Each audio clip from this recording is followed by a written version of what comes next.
Bonjour à tous. Alors, je reviens vers vous pour une présentation d'un tarot que je viens de recevoir.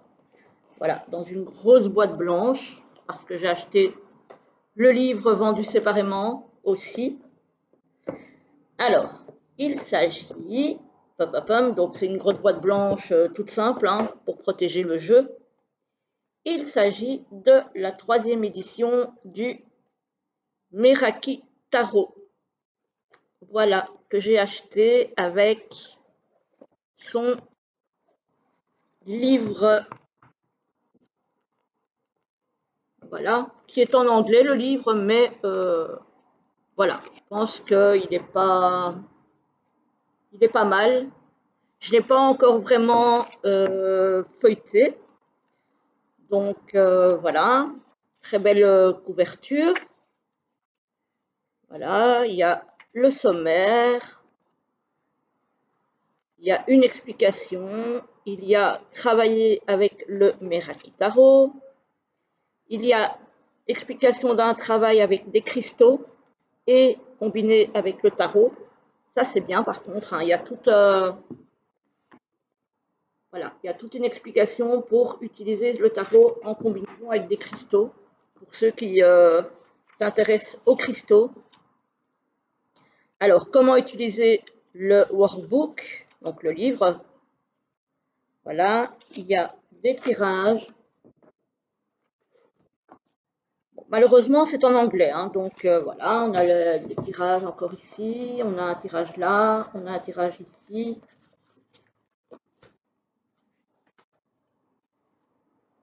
On a encore des tirages, donc on a pas mal de propositions de tirages. Hein. Alors, on a la liste des arcanes avec les mots-clés. Voilà. Ici, on a les arcanes majeures, les arcanes mineures. Voilà. Donc, avec à chaque fois les éléments. Donc, ça, vous ne voyez pas. Voilà.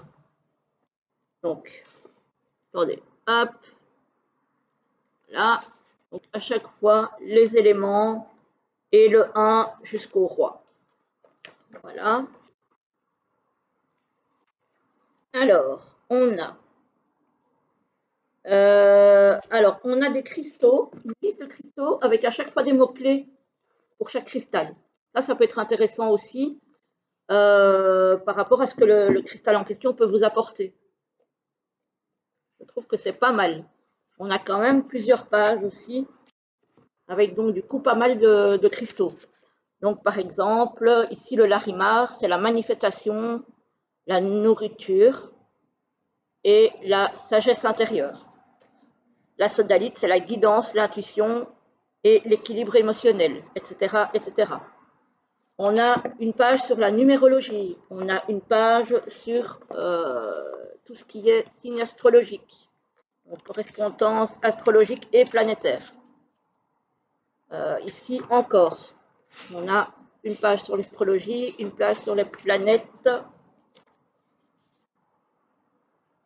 Voilà.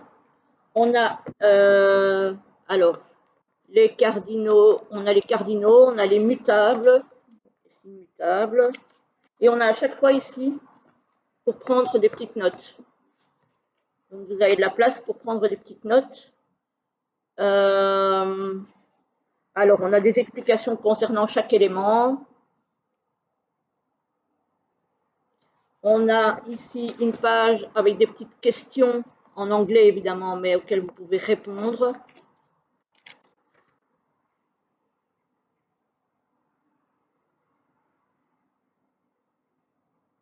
Alors ici aussi, on a, pour travailler avec les cristaux, tout l'espace. Voilà, on a plusieurs pages comme ça par rapport aux cristaux. Et puis, on a les explications concernant les arcanes majeures. Voilà, donc par exemple ici, le fou, où on a la correspondance planétaire, on a la correspondance astrologique, on a la modalité, donc si c'est un signe fixe, mutable, etc. On a l'élément, on a l'affirmation, donc ici on a le yes, donc si c'est positif ou négatif, et on a le cristal pour activer l'action. Ici, il nous parle de la tourmaline verte. Voilà. Et on a ça pour toutes les cartes. Et ici, on a encore pour travailler sur la carte. Voilà. Donc, et on a ça pour toutes les cartes. Voilà. Même pour les arcanes. On a ça pour toutes les arcanes majeures. Alors, on passe aux mineurs. Donc, on passe aux mineurs. Il y a une explication encore par rapport à ça. Donc, on a l'explication pour tous les éléments. On a les points forts, les points faibles de chaque suite. Voilà.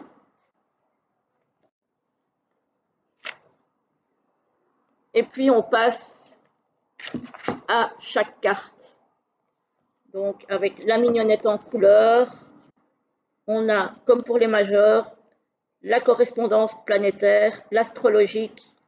Si c'est un signe mutable, enfin, si ça correspond à un signe mutable ou pas, ou à tous les signes ou pas, on a l'élément, on a l'affirmation et on a le cristal correspondant à la carte.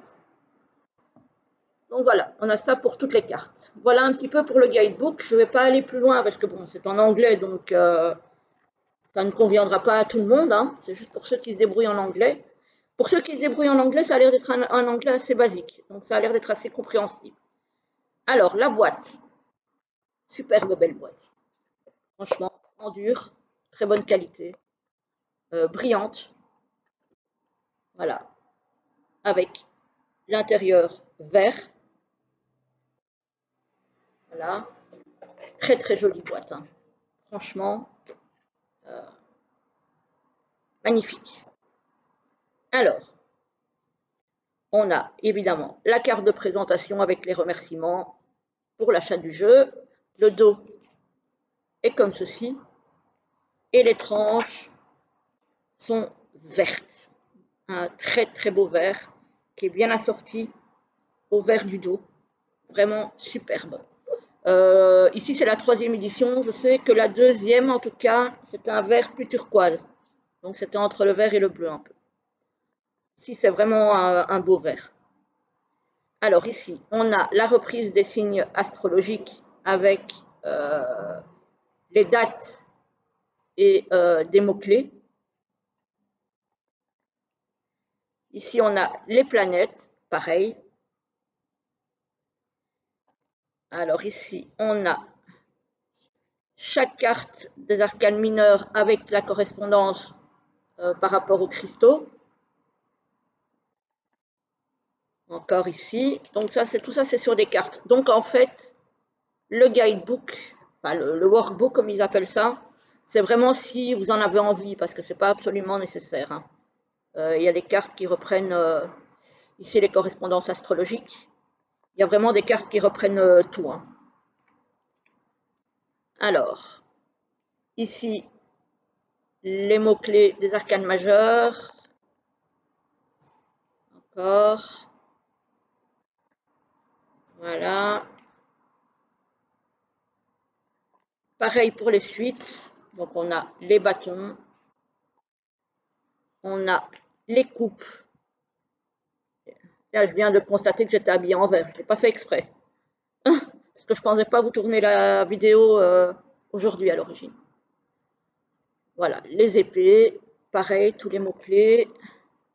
Les pentacles.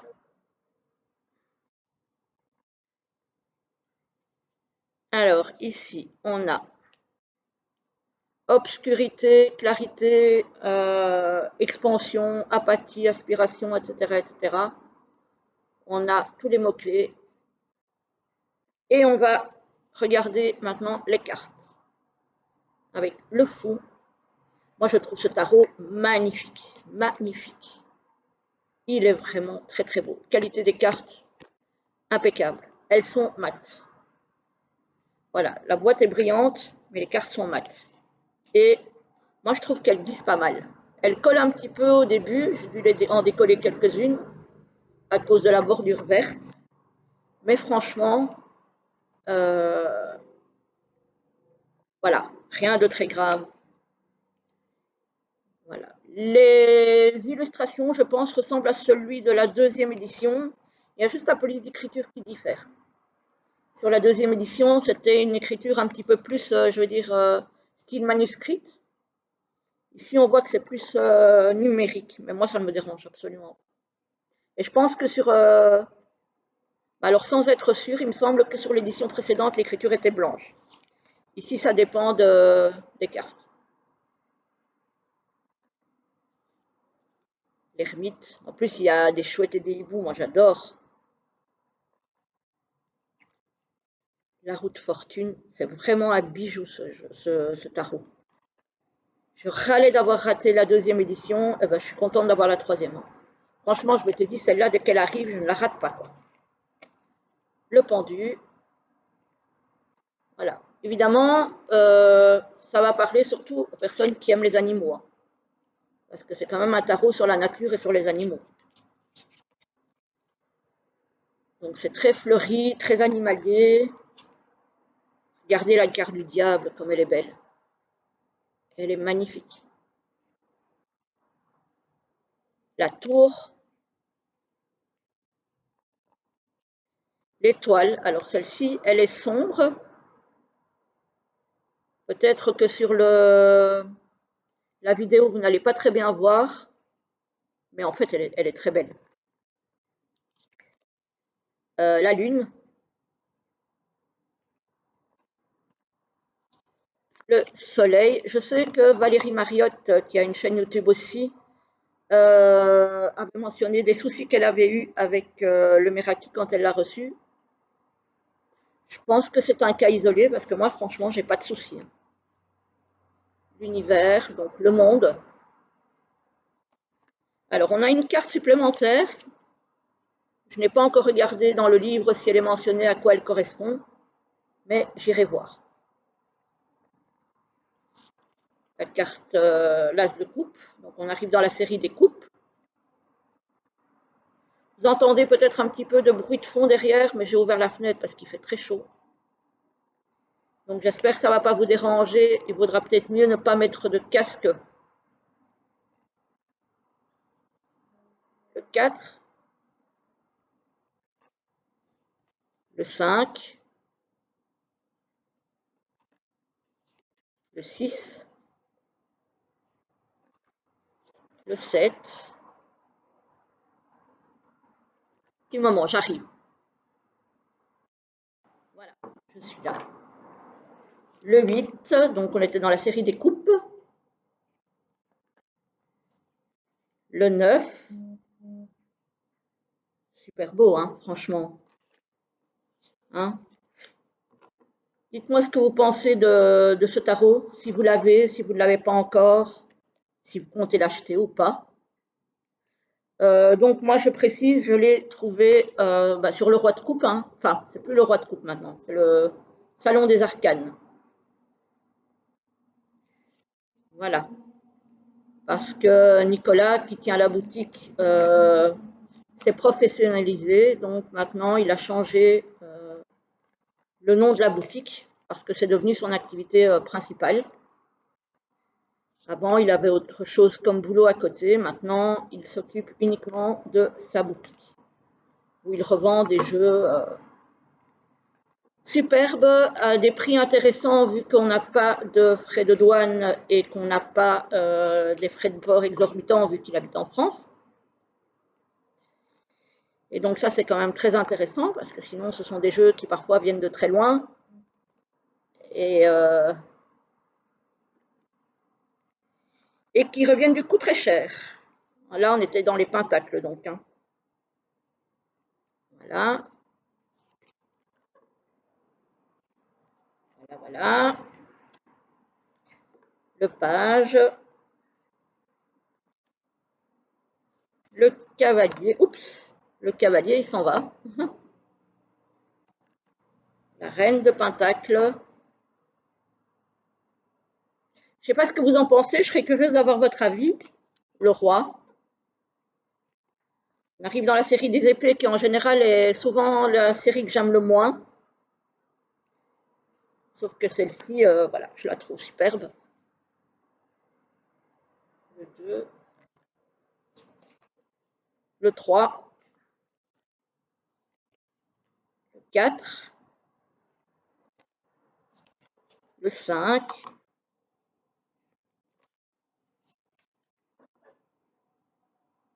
le 6, le 7. Alors celle-ci ne va pas beaucoup plaire à ceux qui n'aiment pas les araignées. Mais je trouve qu'elle est très représentative du 8 d'épée. Le 9, le 10, le page, le cavalier, la reine et le roi d'épée. Et on passe au bâton avec l'as. Le 2, j'adore. J'en ai devant chez moi des ronds juste en face je suis en face de l'eau. Donc j'en ai régulièrement. J'adore. Le 3, le 4, le 5, le 6, le 7, le 8, le 9, le 10, le page. C'est rare qu'ils sont présentés à deux sur la carte du page. Le cavalier, si par contre je trouve qu'il est très très bien représenté, cavalier de bâton. Parce que voilà, le roux, c'est un petit peu l'énergie du feu. Hein. Voilà, et avec le renard qui bondit, qui mulotte, c'est vraiment cette énergie-là. Je trouve que c'est vraiment un animal qui est très très bien choisi pour illustrer la série des bâtons. Et alors, donc ici, on a des cartes supplémentaires avec l'apathie, l'inspiration, que vous pouvez utiliser ou pas dans votre jeu. Hein. La clarté, très jolie carte aussi. L'obscurité, l'expansion, la rétrospection et enfin le nom et le oui. Voilà, voilà pour ce très très beau tarot. Enfin, moi en tout cas, je le trouve très très beau. Euh, donc, à retrouver sur le Salon des Arcanes. Je vous conseille, si vous le voulez, ne pas trop traîner parce que c'est un tarot qui a énormément de succès. Je vous dis, moi j'avais loupé l'édition précédente parce que j'ai trop traîné. Donc là, je vous conseille d'y aller rapido si vous le voulez. Et encore une fois, moi j'ai acheté le workbook à côté parce que j'avais envie de voir un petit peu le travail qu'il avait à proposer. Mais ce n'est absolument pas une obligation puisqu'il est vendu séparément. Donc vous pouvez très bien acheter le tarot sans pour autant acheter le livre avec. Voilà, voilà les amis, je vous laisse. J'espère que ça vous aura plu et je vous souhaite une très très belle journée. À très bientôt.